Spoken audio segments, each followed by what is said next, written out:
할렐루야, 반갑습니다. 2021년 6월 26일 토요일입니다. 오늘도 주의 은혜가 가득한 복된 하루 되시기 바랍니다. 토요일입니다. 여러분 몸도 마음도 가볍게 하시면서 편안하게 우리 신성의 아침 함께 하십시오. 찬송은 413장입니다.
오늘 우리에게 주신 하나님의 말씀은 열왕기상 11장 14절입니다.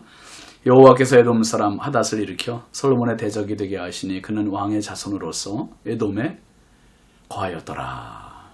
아멘. 오늘 말씀 제목은 솔로몬의 대적입니다. 솔로몬의 대적. 여러분, 역사는 오늘 우리의 삶의 교훈이 되고 가르침이 됩니다. 우리가 사무엘상, 사무엘하, 그리고 열왕기상 지금 지나가고 있잖아요. 열왕기하까지 갈 텐데 사무엘상에서는 이스라엘의 초대왕 사울을 만나봤습니다. 사울이 참 바쁜 인생을 살았어요. 그게 바쁜 게 하나님을 섬기기 위한 바쁨이 아니라 나라를 다스리기 위한 바쁨이 아니라 자기 욕심에 사로잡힌 분주함이었었어요. 다윗을 죽이지 못해 안달이 나서 쫓아다니면서 일생을 다 보내 시간 또 에너지, 공력 낭비해가면서 보낸 분주함이었잖아요. 그리고 사무엘 하로 가서 보면 다윗의 일생을 또 만나게 됩니다. 다윗이 얼마나 분주하게 살았습니까? 그런데 다윗의 분주함은 사울의 그 분주함과는 차원이 달랐어요. 누구를 죽이기 위해서 쫓아다닌 인생이 아니라 하나님을 섬기는데 참 분주한 그러한 삶을 산 사람이었습니다. 그래서 사무엘하 8장 6절 말씀해 보면 이렇게 말씀해요. 다윗이 다메섹 아람의 수비대를 두매 아람 사람이 다윗의 종이 되어 조공을 바치니라. 그 다음 말씀이 너무 중요해요. 다윗이 어디로 가든지 여호와께서 이기게 하시니라. 할렐루야. 여러분, 승패, 인생의 흥망성쇠의 주인은 하나님이세요. 하나님께서 이기게 하시고 하나님께서 패하게 하시고 하나님께서 흥하게 하시고 하나님께서 망하게 하시는 분입니다. 다윗이 어디로 가든지 여호와께서 이기게 하셨다. 승승장구의 생애요. 또 무엇보다 주변 다른 나라 사람들이 다윗의 종이 되어 조공을 바쳤다 했습니다. 감히 다윗과 싸울 엄두를 내지 못했던 거죠. 근데 그런 분위기가 다윗의 당대에 끝난 것이 아니라 아들 솔로몬 때까지 이어집니다. 솔로몬도 참 분주한 삶을 살았죠. 열왕기상은 또 솔로몬의 이야기 아닙니까? 열왕기상을 통해서 우리가 본 솔로몬의 모습은 성전을 짓는데 7년, 또 왕궁을 짓는데 13년, 총 20년의 시간을 건축하는 데 보낸 아주 분주한 삶이었습니다. 그리고 주변국들의 그 무역을 통해서 금, 은, 향품, 각종 보석들, 보물들을 들여오고 쌓는데 분주했습니다. 그런데 이것이 또 다른 죄로 가는 길목이라는 것을, 화근이 되는 것을 지혜로운 왕 솔로몬은 감지하지 못했습니다. 주변국들과 무역을 하고 외교를 하기 위해서 어쩔 수 없이 감내해야 할 부분이 있는데 그것은 바로 그 나라의 공주를 들여다 아내로 삼아야 하는 일이었어요. 공주들이 솔로몬에게 시집 올 때 빈손으로 옵니까? 혼수품 가져오잖아요. 혼수품. 그 혼수품으로 가져온 것 중에 자기들이 숭배하던 우상들을 들여온 겁니다. 결국 왕은 그들을 위해 우상의 산당을 지어주고 함께 제물을 바치고 숭배하는 엄청난 죄악을 저지르게 돼요. 이런 행위는 정말 누구도 예상하지 못했던 범죄입니다. 이런 행위가 하나님 앞에 얼마나 큰 죄인지 솔로몬이 몰랐을까요? 여러분, 우리에게 필요한 게 영적인 분별력입니다. 감지력입니다. 이런 감지력 없으면 자신도 모르게 조금씩 하나님께 한 발 멀어져요. 그런데 어느 날 봤더니 10리가 되어 있고 20리가 되어 있고 1000리가 떨어져 있고 불행을 자초하게 되는 겁니다. 결국 이런 죄악으로 인해 하나님은 나라를 빼앗겠다고 하셨고 하나님의 긍휼로 그 시기와 분량에 대해서는 하나님께서 당대가 아니라 아들 때에 그리고 전체인 몰수가 아니라 부분으로 빼앗겠다고 하셨습니다. 여러분, 우리가 가장 중요하게 여겨야 할 부분이 뭘까요? 그거는요, 하나님과의 관계입니다. 아멘이죠.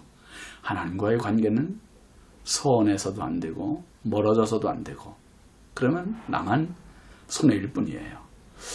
찬양 중에 나 무엇과도 주님을 바꾸지 않으리라는 찬양이 있어요. 여러분, 제가 가사를 불러드려 볼게요. 1절 보시면 나 무엇과도 주님을 바꾸지 않으리 다른 어떤 은혜 구하지 않으리 오직 주님만이 내 삶의 도움이시니 주의 얼굴 보기 원합니다.